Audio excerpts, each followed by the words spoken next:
prier, prier, prier, jeûner, jeûner, jeûner, mais sa vie ne change pas. Par exemple, tu pries pour que les finances augmentent parce que tu as des soucis pour payer ton loyer. Tu pries pour que ton fils se marie. Tu pries pour qu'il n'y ait plus de divorce dans ta famille. Mais tu vois toujours des galères, des malédictions et même des réclamations sataniques dans ta famille qui persistent. Eh bien, j'aimerais te dire que ce n'est pas simplement la prière, c'est également la connaissance. La Bible nous dira dans Galates 4 au verset 1 « Aussi longtemps que l'héritier demeure un enfant, il ne diffère en rien d'un esclave, quoique il soit le maître de tout. » Ce que veut dire la Bible, c'est que Dieu a un plan incroyable et on appelle ça l'héritage de Dieu. La Bible nous dira qu'on a été rendu co-héritier de Christ.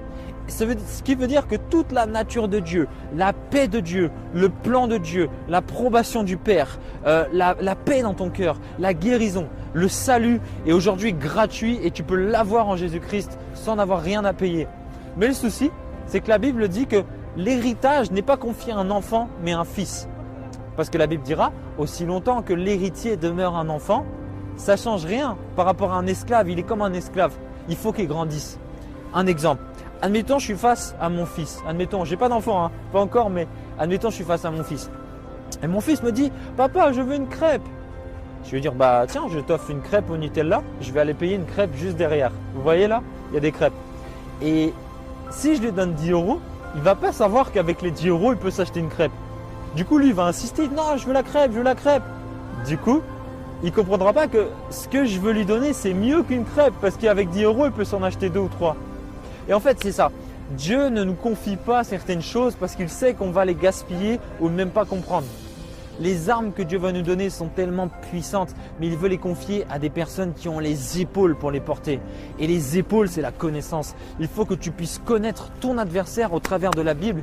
Il faut que tu puisses connaître ton Dieu au travers de la Bible. En fait, connaître la Bible, c'est connaître les armes avec lesquelles on doit combattre.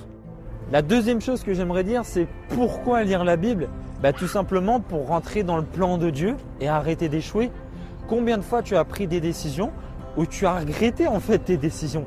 En fait, ça paraît pas si évident que ça la volonté de Dieu au final. C'est pour ça qu'il faut lire la parole. Il faut lire les Écritures. La Bible nous dira, prenons aujourd'hui 2 Timothée 3 de 15 à 17. La Bible dit « Toute Écriture est inspirée de Dieu et utile pour enseigner, pour convaincre, pour corriger, pour instruire dans la justice, afin que l'homme de Dieu soit accompli et propre à toute bonne œuvre. » Ce que la parole de Dieu nous dira, c'est que la Bible, elle est inspirée de Dieu.